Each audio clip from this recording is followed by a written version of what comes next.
Welcome in to Take Command from Northwest Stadium alongside Logan Paulsen. I'm Grant Paulsen. The Commanders are 1-0, a dominant defensive performance, allowing just 6 points. They win by 15, 21-6 here.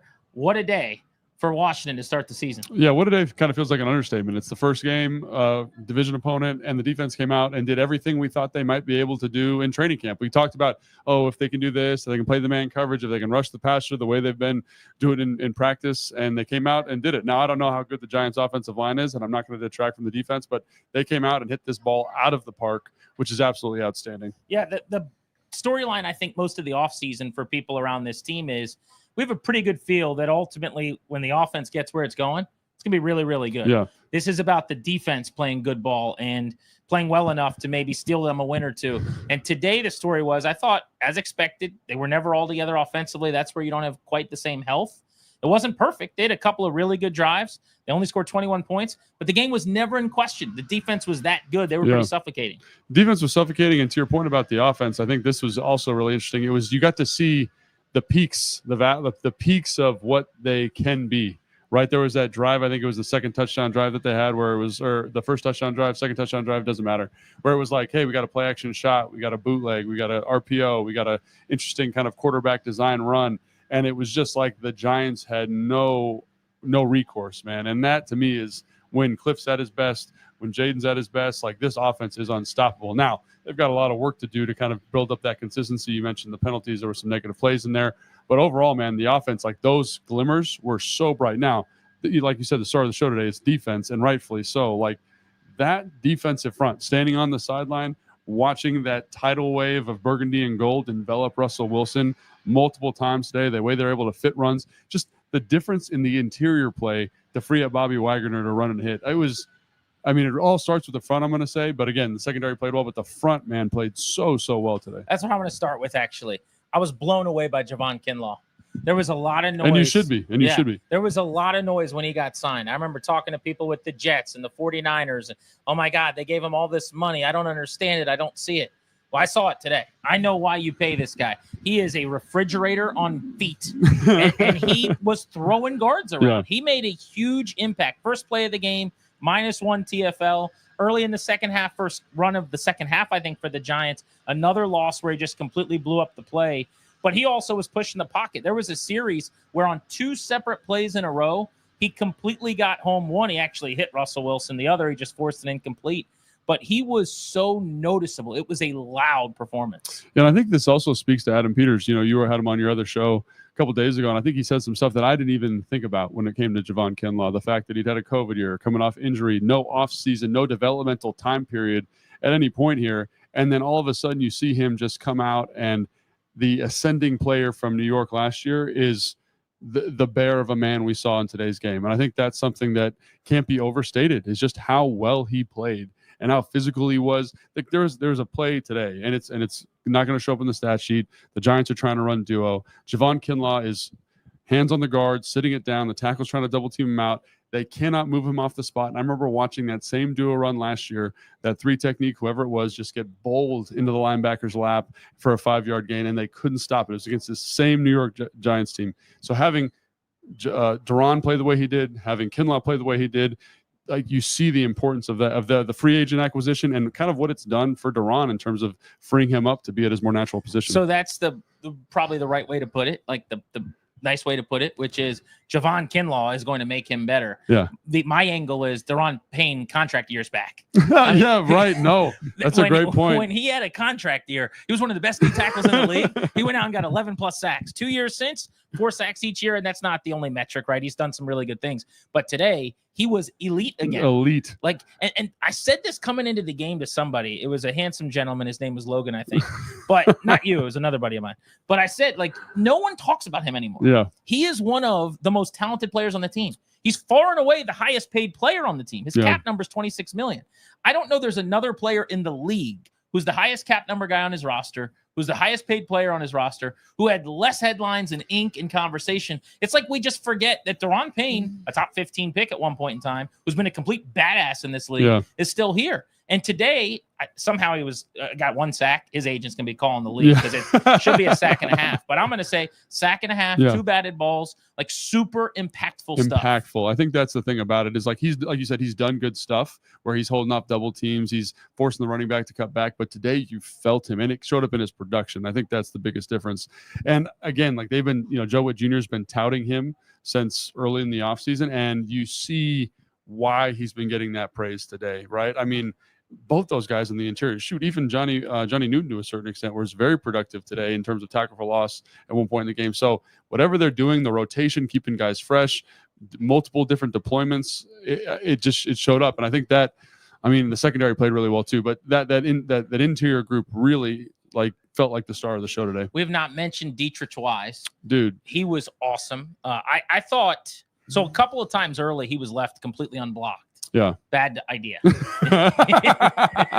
Like, seriously, that's a big boy. Yeah. He made a couple plays. I talked to him after the game, his professionalism. He comes from New England, played a part of a lot of winning teams. And so I was talking to him and he's like, hey, we got one coming up, short week. Like, we just showed what we could do. This is now the floor. Yes. We need to be better next time. That was kind of his message. And it's standing in a small area where, Dorrance Armstrong and Johnny Newton, all these guys are right there listening, and I love that. But I thought over and over again in this game, you noticed him in the backfield, either forcing an incompletion. There was a big 3rd down where Wilson had to drop down to like a Patrick Mahomes side because, again, Wise came free. He said there were a few looks where he expected that, and then there were a couple more where he wasn't. But if you want to talk about debuts, and we'll get to the offensive side of the ball with Debo Samuel, who was huge, Krosky Merritt, but Kinlaw up front, Dietrich Wise up front. Will Harris forced the fumble and had some nice plays in this game. Trey Amos didn't get tested a lot, but he had one island play with Malik Neighbors where he had a PBU. He looked the part.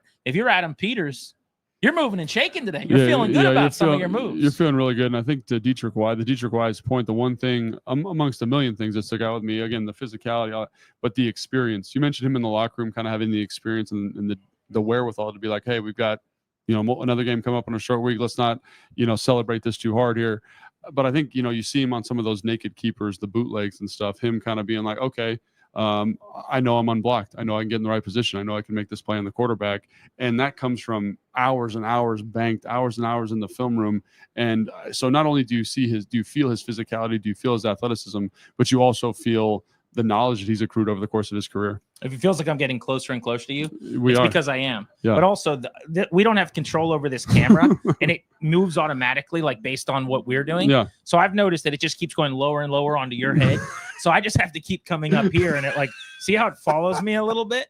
So we'll just do it. Is this good like this right here? Right there, perfect. Okay, I love it. Fine. Let's talk about the offense next. On take command, Logan Paulsen, Grant Paulsen. Take command, Logan Paulsen, Grant Paulsen. 14-6 was the score. And then there was a little back and forth. Defense has to make a stop. Washington gets the ball back. They go down and put together a touchdown drive to put this game on ice. And it all started with a Jayden Daniels 12-yard run. I thought we got what we've talked about, which is more design carries for Jayden Daniels. The first 2 carries of this game, which was the second and third snap of the game to pick up a first down, were both scrambles. For a guy who led the NFL with 600 scramble yards last year, he got 11 on those 2 carries. But as we went, it's 8 yards here. It was 12 yards here. They called 2 quarterback draws out of spread. I thought that was pretty telling and maybe a sign of things to come. And I think he called those himself. He definitely checked one of those on his own and kind of identified a look. The one down at the far end there, I think it ended up being like a 12-yard scamper down away from the tunnel. How could you tell he did? Because he got up there and he said their code word, did the signal. They all mirrored it and then ran the play. So Paulsen, that's what he said. Yeah. Grant Paulsen, really fast guy. Let's do that. Let's put that out there. But I will say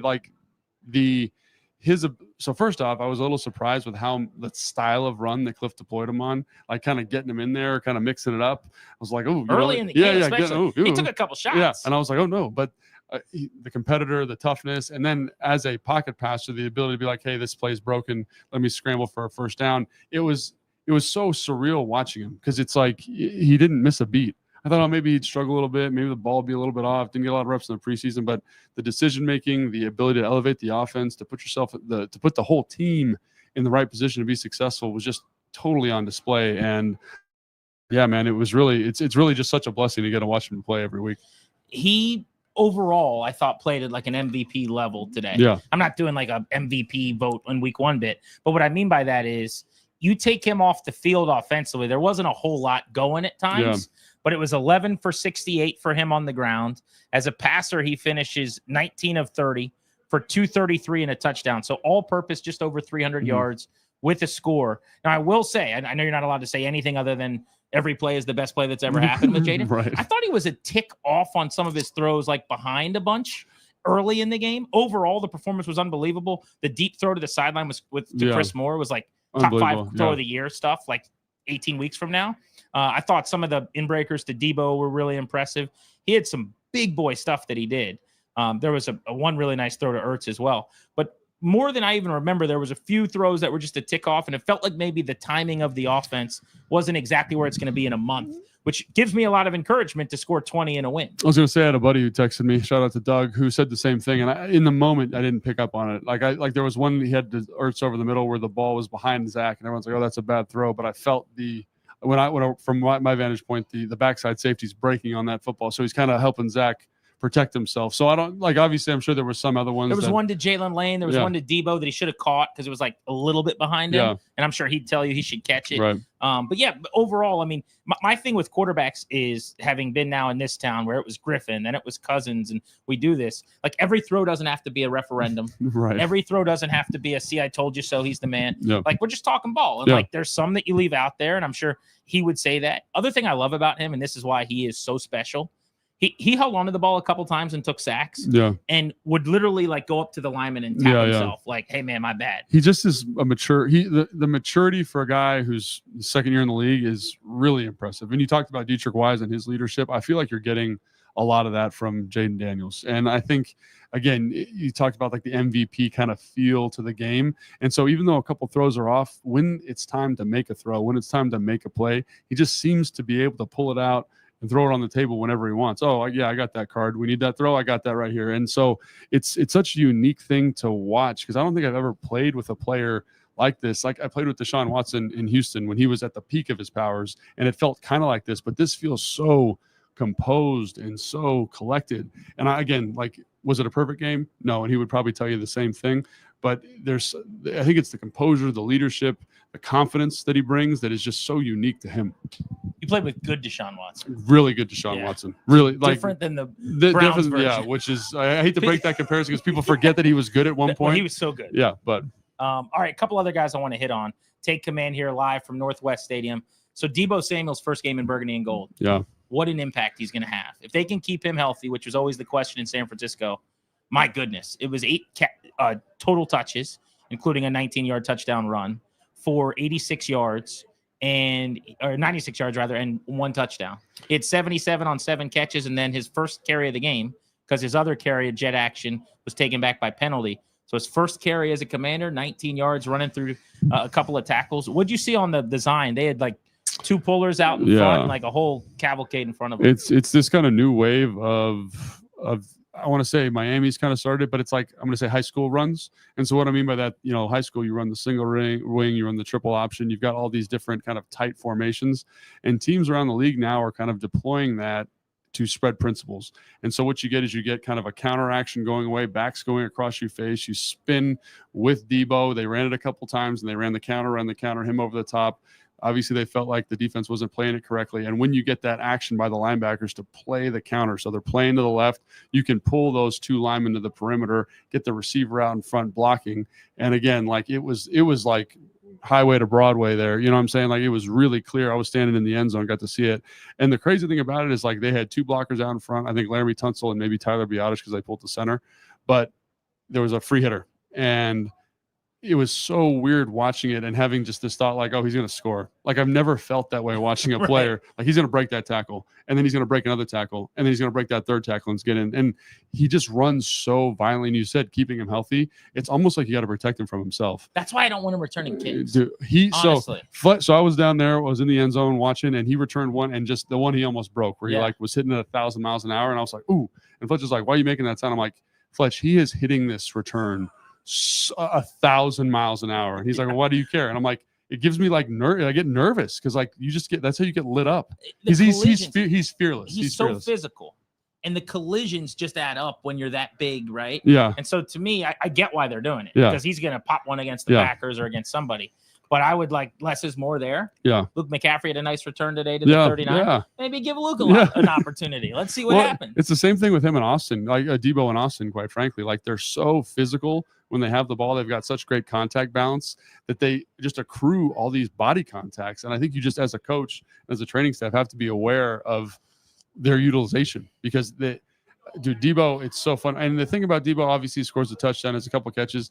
Every time he's motioning, the defense is freaking out. They're shifting, they're adjusting, they're passing assignments, they're trying to make sure their run fits are good. And I'm like, he gives you so much flexibility, and he's such a weapon just by being on the field. So, and I'm not being hyperbolic when I say that. Like just him and moving him around the formation becomes problematic for defenses. Well, I was surprised by anything with his usage.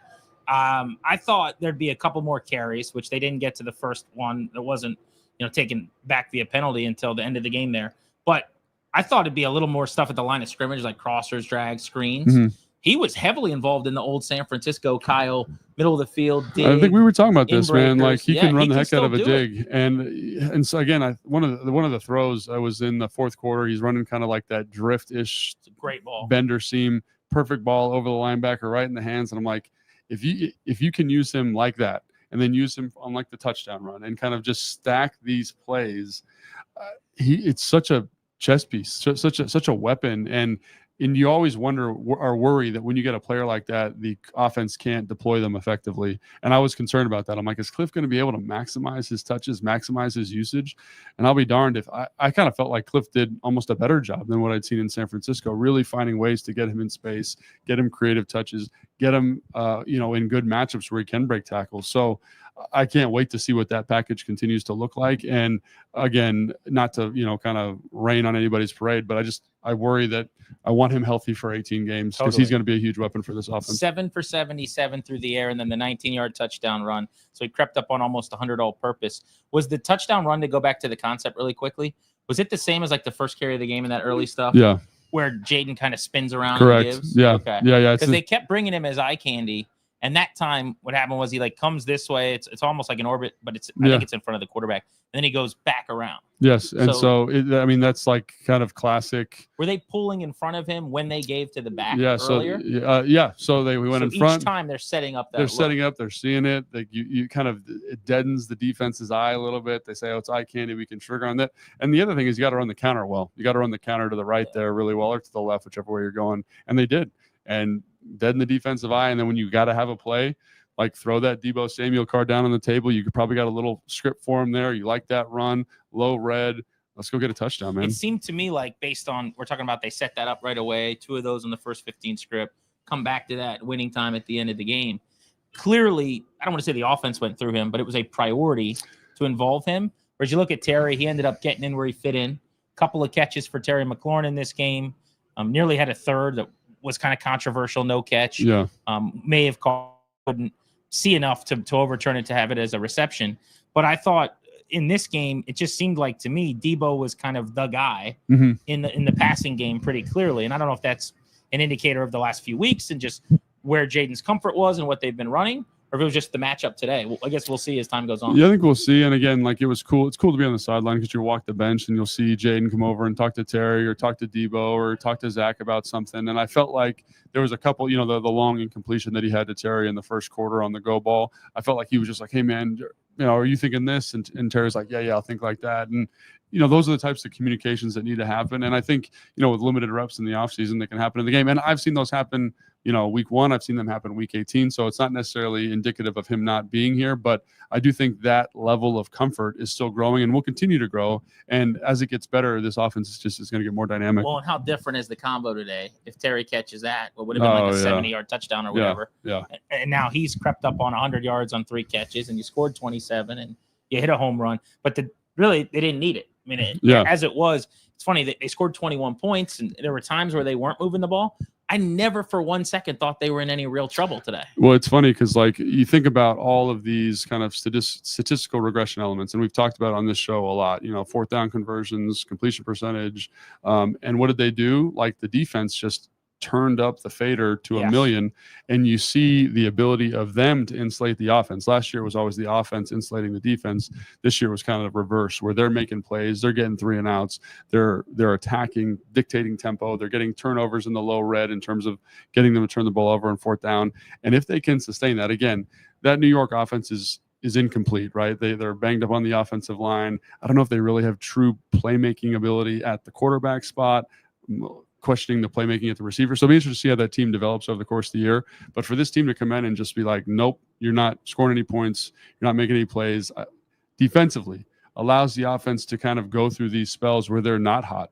And it was interesting. The other thing too that came to mind with the offense specifically is you feel their ability to go on tempo and how it just devastates defense, but it also creates quick 3 and outs if you don't do it correctly. And so the defense's ability to kind of say, hey, that's a quick 3 and out, that's a quick break, and then to be conditioned enough to get it back up there and make a play, I thought was also really impressive. So just a really great game of complementary football all the way around. And we haven't even talked about them running the football yet for over 230 yards. Yeah, we're going to get to that right now. Logan Paulsen, Grant Paulsen on Take Command. So we did discuss the fact that Jayden Daniels ended up running for 68 yards, a big part of that.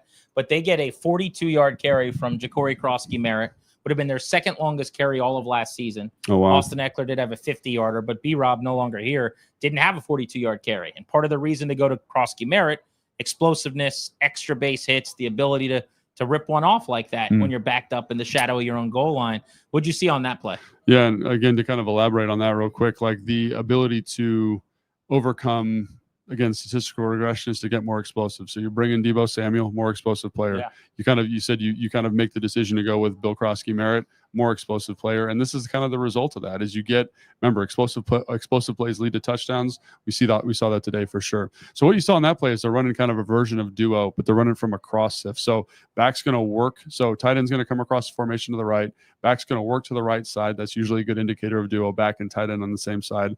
Abdul Carter, I think, is just running straight for Jayden Daniels. And John Bates does such an aware play.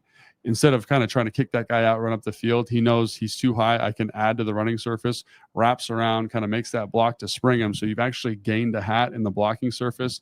And then you see Crosky-Merritt, all the things we talked about this offseason, the explosiveness, the vision, the burst, and really the ability to accelerate. Once he sees the cut, his ability to accelerate off of that great decision by John Bates, I thought was really tremendous. And I'm sure there's other people that did great things on that play because you don't get touchdown, you don't get big runs like that without the receivers doing excellent stuff. I just didn't see it. But the John Bates thing, his ability, Bill Merritt's ability to kind of break that off, I thought was really incredible. And again, I'm curious to see in larger utilization packages if he can continue to do that. Yeah, Logan's going to watch the tape, and then we'll get a lot more insight, not only on that play, but everything that they ran and how they ended up winning 21-6 and who shined maybe that we're not addressing that wasn't obvious in the box score. On the running back position, we'd be remiss if we didn't mention, pretty surprisingly, Chris Rodriguez was deactivated. Yeah.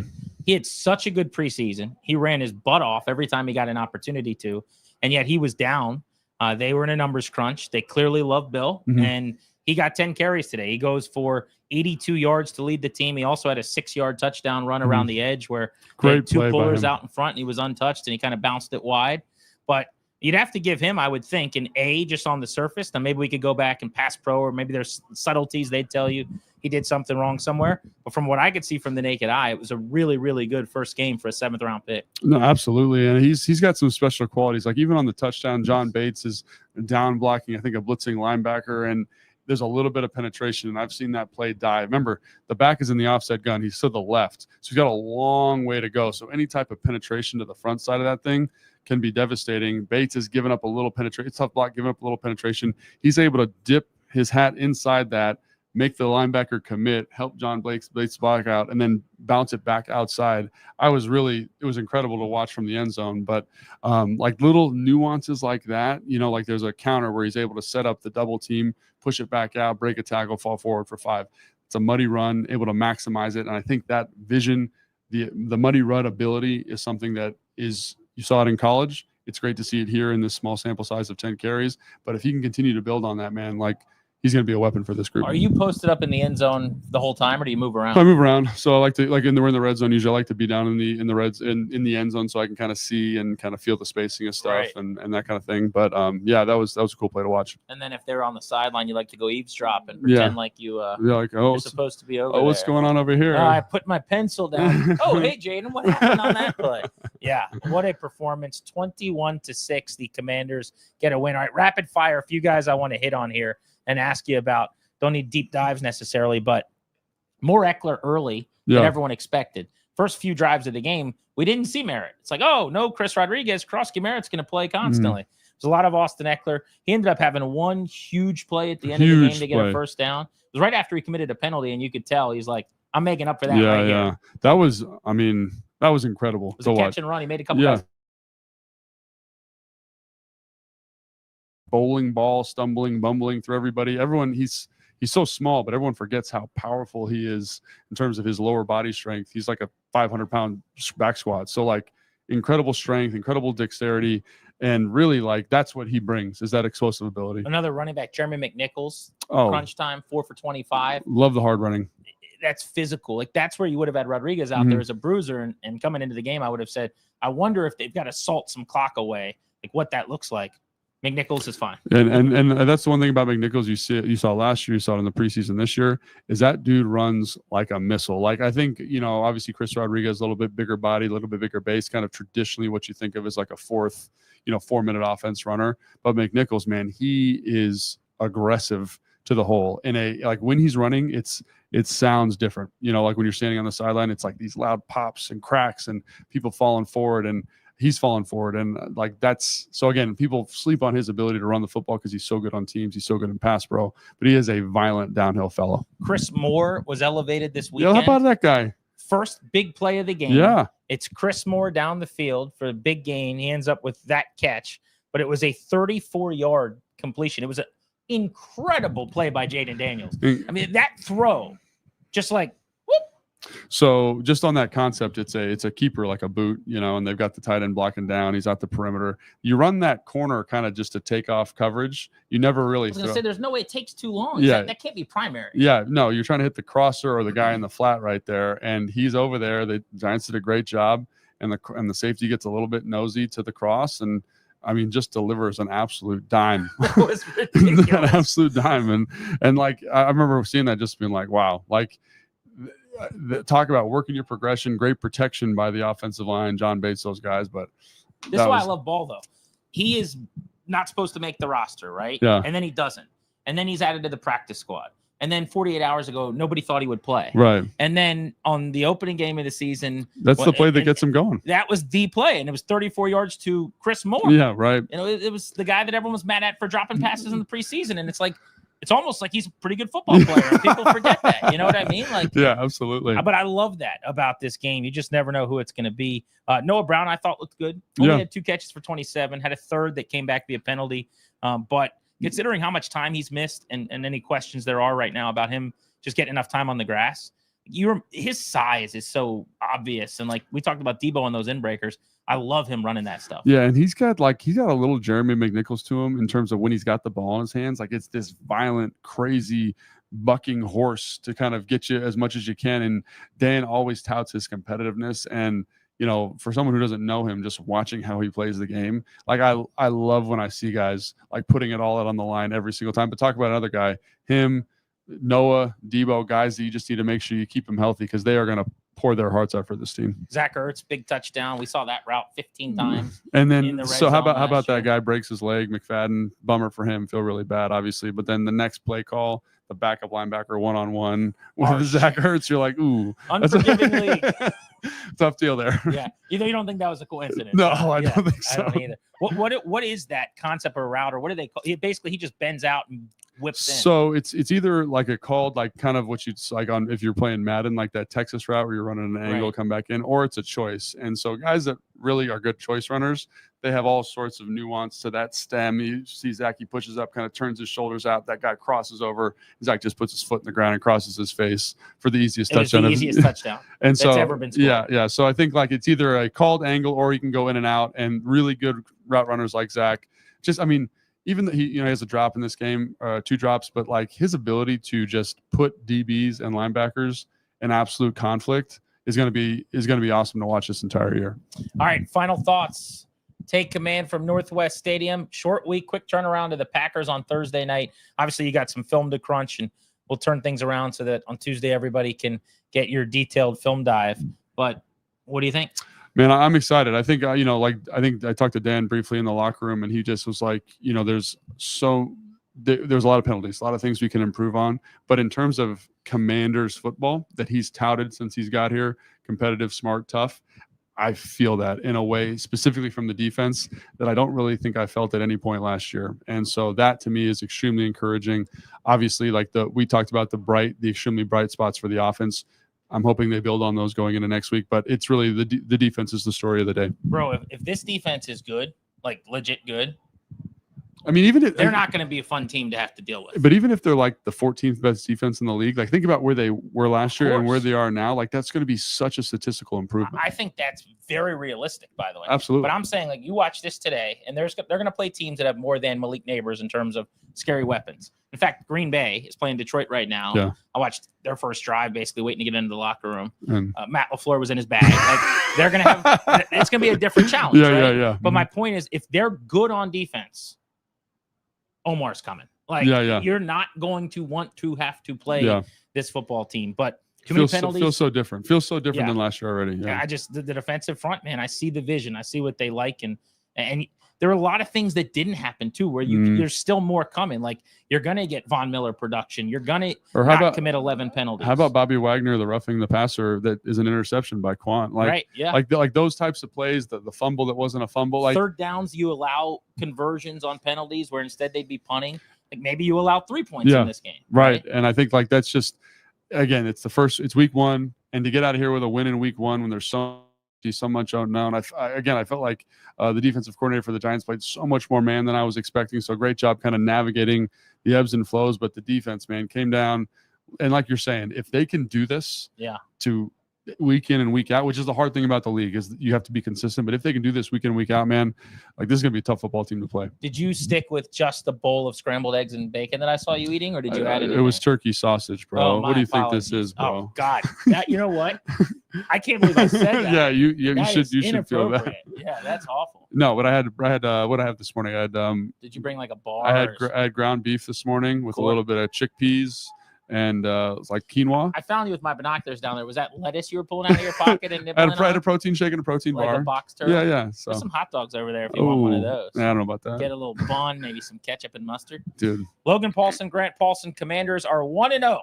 Take command. We will be back with Logan's film breakdown. We'll deep dive into this game later this week. And then remember to come back a midweek for our preview of the Green Bay Packers Thursday night football matchup. Washington with the chance to get to 2-0 through just a handful of days and then have a nice little mini bye going into week 3.